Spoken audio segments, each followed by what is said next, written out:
We're all biochemically unique, but there are rules you and I both know scientifically that if we violate them, our energy drops. If we align, and we're gonna have disease, if we align with them, high energy. So that's the science of achievement. Get there quicker. How do you do it? One, obsess about what you want, right? Focus on it continuously. Have so much emotion about it that you take massive action. Keep changing your approach. Model somebody really great. And then with some grace, take some grace too. Yep. Some call it luck. Some call it God. If you do the first 3 steps, that 4th step usually kicks you over.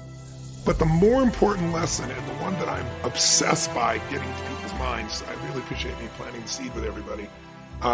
The one that'll change your life more is the art of fulfillment. And I say the art of fulfillment because what will turn you on, excite you, fulfill you is going to be different than this man here who I know is your friend behind the camera and this beautiful lady here. It doesn't matter how close we are, we all still are fulfilled by slightly different things. And so, what I really want is, I believe that success without fulfillment is the ultimate failure. And I really want people to be fulfilled even more so, because billionaires, that sounds ridiculous, but they're a dime a dozen. That's an exaggeration. I mean, lots of people become billionaires. What's a hell of a lot more rare is someone who loves life every single day and stays happy when it doesn't go their way. There's nothing worse than an angry rich man, an angry rich woman. You want to slap them. It's like they have every benefit in life. But that's what the human mind does. The human brain is 2 million years old, and this is not designed to make you happy. It's designed to make you survive. And survival, it does it by fear.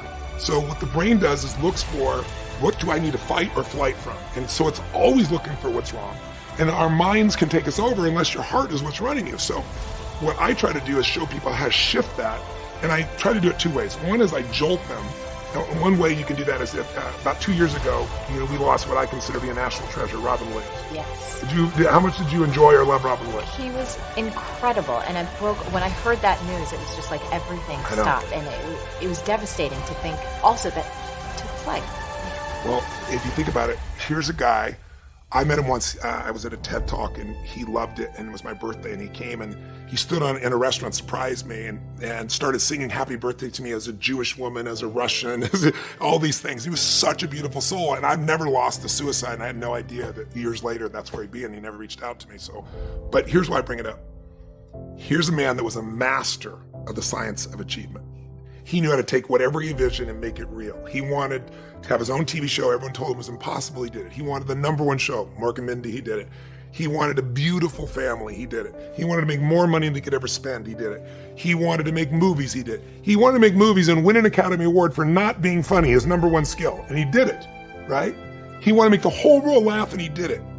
And he didn't just kill himself. He hung himself in his own home.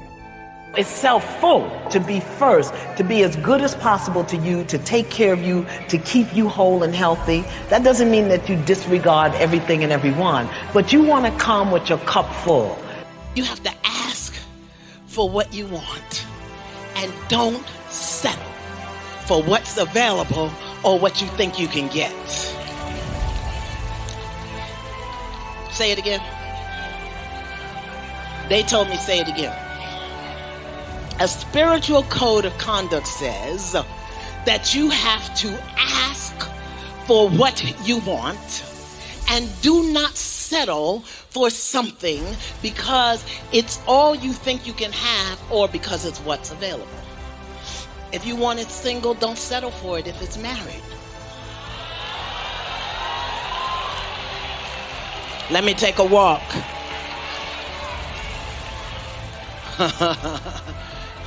If you want it easy, don't make it hard. And if you want it hard, then you got to work with it if it's not.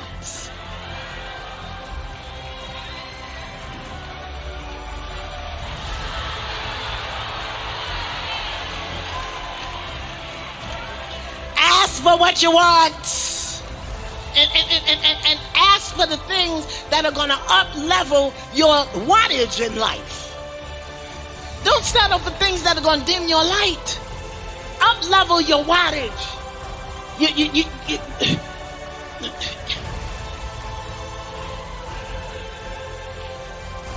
Sometimes our light be blinding us. Your light is so brilliant, it blinds you. The reflection of it shining back in your eye. And so you get confused And you be holding on to things that do not reflect your own brilliance. Did you hear what I said? That your light, your gift, your talent, your truth can be so brilliant that it blinds you. And you end up reaching out for, holding on to, taking on, taking care of, housing, feeding, clothing, lending money to stuff that only dims your light. That has happened so many times when a video you think is going to hit and it doesn't. And then there's a video you're like, that's never going to hit. And it does. And that's where I've reconciled my self-doubt, is recognizing that I don't always know what's going to work. And that's a beautiful thing. And that I've been feeling this often, that I've got to where I want in life, just not in the way I imagined it. And that's the beauty of giving up that control and feeling slightly liberated. So I'll give an example of what I mean by that. I'm always working strategically, effectively, and impactfully in the best ways I can. But sometimes the place where I put my most energy does the worst, and sometimes something that I tried on the side like blows up, and it's incredible. And that's where I've reconciled myself down, recognizing if I'm putting my best foot forward and I'm working strategically and effectively, the things that are going to work will work. And it may not be the things I expect. And what we're doing is, or what I do sometimes too, is you're so focused on wanting one thing to work, you miss the fact that there's like 9 other things that are happening that are amazing around you that you could never have dreamed of. And I've seen that in my life countless times where I wanted one thing to work, 3 things were working over here, but I was so like, why is this not working? Like, why is this not working? That you miss that. So self-doubt for me is something that I've tried to build a close relationship with. And I get it all the time. I still get it before a post, before a video, before anything. I mean, I was just I'm working on my book right now. I just launched a podcast.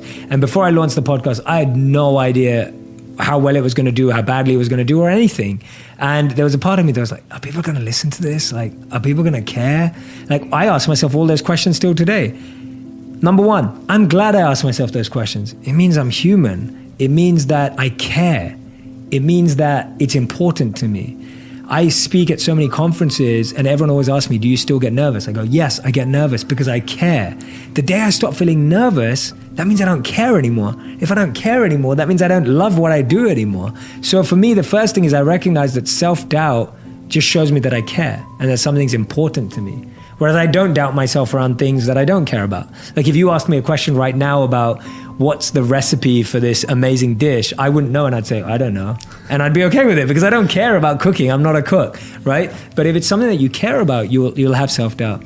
The second thing that I do with self-doubt is I go, okay, if that's the things that I'm doubting myself for, what strategies, what can I put into place to overcome them? Doubt is just a great way of making you check what you need to work on. So if my doubt is, oh my God, not enough people are going to listen to this. So I'm like, okay, so how do we make it more listenable? How do we make the content better? How do we make the conversation better? If my doubt is, I don't feel like people are going to like this topic. Okay, what themes am I good at talking about? What is, it's a great checking system to improve what you have. So don't look at self-doubt as negative. Turn it into a positive by actually asking yourself those questions, right? So